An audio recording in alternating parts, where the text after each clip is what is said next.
I'm Bibiana Suarez. I am originally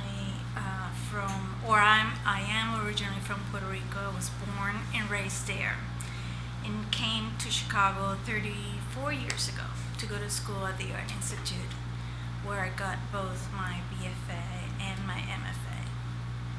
I find that since a very age, I had an acute visual intelligence where I would notice things that other people were not noticing. In my case, I actually did not have any role models other than the masters. And I find that maybe it's unusual, but I find that it was really my own initiative that I started looking at other artists and on art history. Perhaps it has to do with my mom. My mom was a teacher of Puerto Rican history and Spanish, and within the Puerto Rican history, she included a lot of literature, um, poetry, so it would be novels, essays, and poetry, plus also some of the visual arts. When I was in Puerto Rico, we were all just Puerto Ricans, we don't, at least in my education and at the time I was growing up in the island, there was no questioning about that much about who we were other than the formal study. And while I was conscious that I was different because I was light skinned and had blonde hair and green eyes, it was not a focus of attention. But of course, when I came here, there were all these questions about who I was. And it's mostly because I didn't fit the profile of what the mainstream thought, or people in the mainstream thought Puerto Ricans looked like. I've been interested in exploring my work, what is Latinidad, and what is to be a Latino, and how's that different from being of a particular nationality.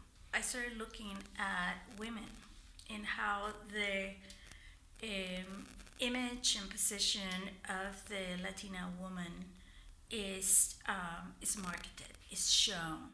It finally dawned on me that a number of them use the image of a Latina identity of a woman, perhaps a fabricated one, and a name of one to basically to sell, to present, to brand their products. So in all those names, the images that accompany, and the style, the design also of those labels, propagating certain notions of what is to be a Latina that are no longer viable. So I set myself to critique them.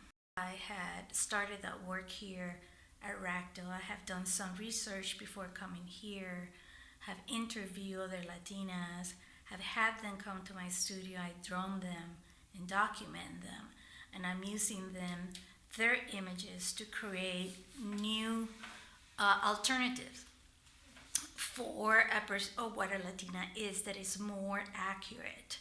And what I'm doing basically is representing women that are real, that are here, and that are operating in the mainstream in a very strong way, or that they can cross borders between the Latino world and the mainstream very easily, and are making a very great impact. Most artists that I know live integrated lives, and that's what I wanted to live, an integrated life. We are parents, we're teachers, or we work in some other kind of position or industry, and we make art. We also work with community, we volunteer, we do all these different things. So that modernist myth of the artist locked up in the studio drinking wine and waiting for the muses to come is no longer, and probably had never been. It's been wonderful to take 2 weeks and shut down everything that interferes often with the work. It is very alluring to come here and have the quietness of the space.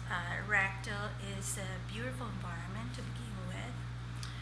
It's very, very quiet. I find that I've been very impressed of how the staff and the administration of Ractal is so tremendously respectful of the writers and the individual artist time to work. I go in my studio and I work 18, 12 hours straight and don't see anyone till I'm ready to go see anyone. But at the same time, it offers the opportunity to connect with people if you need to or want to connect with people.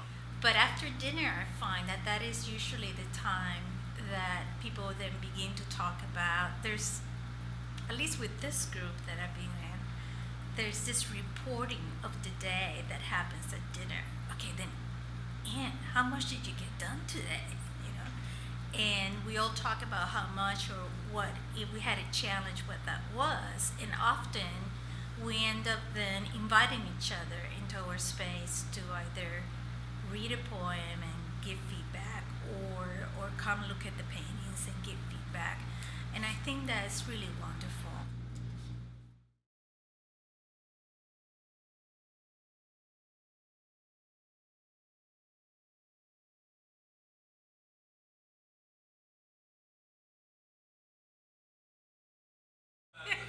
I, I always have a lot to say.